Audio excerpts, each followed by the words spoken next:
महसूस करते हैं कि इनको कोई प्रॉब्लम है ही नहीं, क्योंकि घर के बाहर रहने पर वो अच्छा फील करता है। तो मेरे कहने का अर्थ है कि जब भी ये घर में रहते हैं तभी ये प्रॉब्लम होती है उनको, और घर के बाहर जाने पर ये लक्षण उनके अंदर एकदम सामान्य दिखते हैं और नहीं दिखते उस तरह से। क्या हम पामेष्टि या हस्तरेखा द्वारा ये जान सकते हैं कि हमारे जीवन में इस तरह की कोई समस्या आएगी?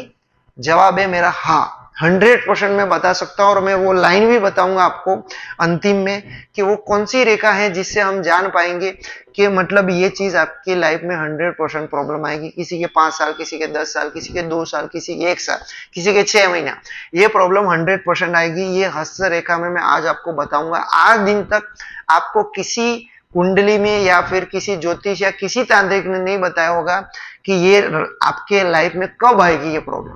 आप ये तो प्रॉब्लम बता सकते कि जब होती है तब आप जाते हैं, लेकिन मैं आपको पहले से बता सकता हूं कि आपकी लाइफ में इस टाइम या इस एज में 100% ये प्रॉब्लम आएगी आएगी आएगी। उसके बाद में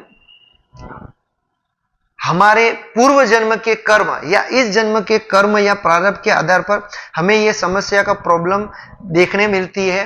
तो हाँ, 100% हमारे कर्मों के आधार पर ही ये डिसाइड होता है कि ये प्रॉब्लम आपको दी जाएगी या नहीं दी जाएगी। ये हमारे पूर्व जन्म या इस जन्म के कर्मों के आधार पर ही 100% ये प्रॉब्लम हमको मिलती है। हमारे पूर्व जन्म के कर्मों में हमने कोई ऐसे कर्म किए होंगे, पर्टिकुलर किसी व्यक्ति विशेष को हमने इतना परेशान किया होगा जो मरने के बाद में भगवान के पास जाकर उन्होंने प्रेत आत्मा या प्रेत योनि यूज की होगी और भगवान से कहा होगा कि मुझे प्रेत योनि ही दीजिए, मैं पर्टिकुलर इस व्यक्ति को परेशान करना चाहता हूं जिस तरह से उसने मेरे को परेशान किया। उसके बाद ही ये अपने कर्मों के आधार पर अपने को मिलता है। और कितने टाइम तक ये मिलता है, तो आपने उस व्यक्ति को पूर्व जन्म के कर्मों के आधार पर जितने टाइम तक उस व्यक्ति को परेशान किया है उतने ही टाइम पर वो व्यक्ति आपको 100% परेशान करेगा, जिसमें हो सकता है कोई मर्डर केस हो, या फिर आपने उसको इतनी पीड़ा दी हो, या फिर जब उसको जला दिया हो। कोई चीज हो सकता है कि आपने कोई उसकी रैगिंग की हो, और स्कूल में होता ही अक्सर अपन सुनते हैं कि किसी पर्टिकुलर बच्चे की रैगिंग हुई और जिसकी वजह से उसने आत्महत्या या सुसाइड कर लिया।